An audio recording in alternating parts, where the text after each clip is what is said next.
While the Eagles were losing their third straight game to the Seattle Seahawks on Monday Night Football, the Manning brothers hosted San Francisco 49ers running back Christian McCaffrey as a special guest on the Manningcast. The trio had fun discussing McCaffrey's accolades, as he's currently a candidate for the NFL MVP award. They also discussed what has led to the 49ers' success in 2023, but what has Eagles fans talking is the precision with which McCaffrey was able to predict the Eagles' plays as the trio gave their commentary on Monday Night Football Live. Peyton Manning was particularly impressed. One of the best examples of McCaffrey's spot-on commentary can be seen on athletic contributor Nate Tice's Twitter. Along with the video post, Tice said, Peyton was pretty fired up by CMC nailing that play prediction. McCaffrey's easy breakdown of the Eagles' offense causes fans and analysts to scrutinize personnel usage and play calling even more. After seeing this, NFL Network's Brian Baldinger made a post of his own further elaborating on how easy the Eagles' offense is to predict. In his video, he even goes as far as picking on the use of tight end Jack Stoll, saying, he's been on the field for 340 plays this year. He's got 4 catches. They ain't throwing the ball to Jack Stoll. McCaffrey's display even prompted Jordy, a popular Philly blogger and contributor for Barstool Sports, to post an article with the name, The Eagles' Offensive is so predictable that Christian McCaffrey is able to call it out almost perfectly from his couch.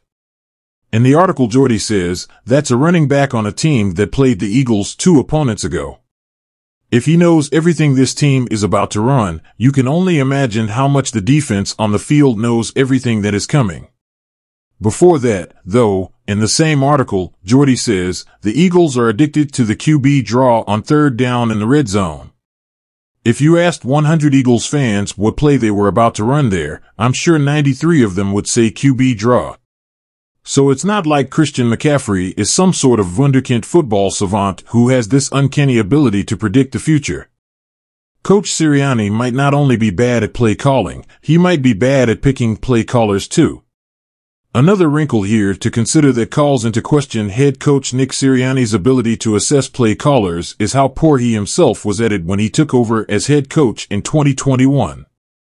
In Dave Zangaro's article for NBC Sports Philadelphia from back in June of 2022, he quotes Sirianni saying, I felt like I needed to make a change in the sense of how to free me up to be a better head coach, and I had a good assistant to call the plays, and so that's what I went with. Just as a reminder of how we got here, Shane Steichen was who took over play calling for Sirianni in 2021, and the Eagles found steady success under the coaching pair. Steichen left before 2023 to take the head coaching job for the Colts, leaving a vacancy. Then quarterbacks coach, Brian Johnson, was sought after that same offseason to become an OC elsewhere before being promoted for the Eagles. Despite Johnson's steady climb and great record through the first 12 weeks of the season, along with his long-standing relationship with quarterback Jalen Hurts, the Eagles could still be forced to reconsider this arrangement. Johnson's early season success could have been a fluke. It would seem Johnson would be the only one in hot water with a 10-4 record, but with what's happened on the defensive side of the ball, we can't be so sure. The Eagles just had an out-of-the-norm coaching change mid-season with the replacement of defensive coordinator Sean Desai with Matt Patricia. With 2 games left to play in the season, this coaching staff still has a chance to win the NFC East. They can still make a run in the playoffs, but by all indications they're simultaneously on the verge of imploding. Eagles OG Landon Dickerson undergoing surgery. Philadelphia Eagles offensive guard Landon Dickerson is undergoing thumb surgery on Wednesday, per NFL Network's Mike Garafolo. Eagles G. Landon Dickerson is undergoing surgery on his thumb today, sources say. He is expected to miss minimal time and won't be placed on IR, Garafolo tweeted. Dickerson, 25, was a second-round pick by the Eagles in the 2021 draft. While it's good news for Philly he won't be placed on IR, Dickerson's injury could allow rookie offensive lineman Tyler Steen to step in and gain some more experience. Of course, it remains to be seen if Steen or Sua Opeta will occupy that left guard spot. Right guard Cam Jurgens is also still dealing with a pec injury that kept him out of Monday night's crushing 20-17 loss to the Seattle Seahawks.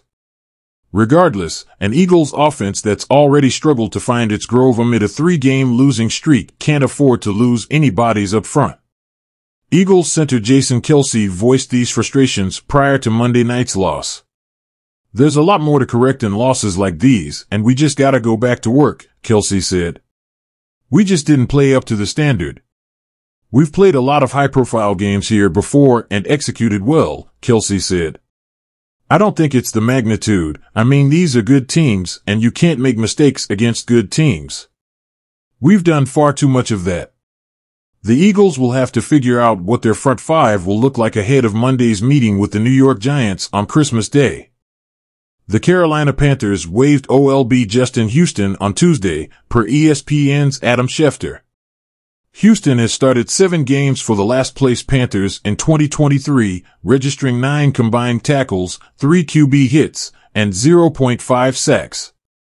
He is expected to clear waivers and sign with a contender. Houston is a 4-time Pro Bowl linebacker, earning 4 straight appearances from 2012 to 15 with the Kansas City Chiefs. He spent the first 8 years of his career in KC, 2011 to 18, before making stops with the Indianapolis Colts, 2019 to 20, and Baltimore Ravens, 2021 to 22, prior to his arrival in Carolina, where he signed a 1-year, $6 million contract last offseason. Potential suitors should thoroughly temper expectations. Houston has been mostly ineffective when healthy and available for the Panthers, but he did achieve 9.5 sacks and 17 QB hits in 14 games, 1 start, for Baltimore last season. He has the potential to influence winning as a reserve. The 34-year-old will also bring over a decade of NFL experience and leadership to a locker room. Philadelphia Eagles can sign Justin Houston to salvage shoddy defense.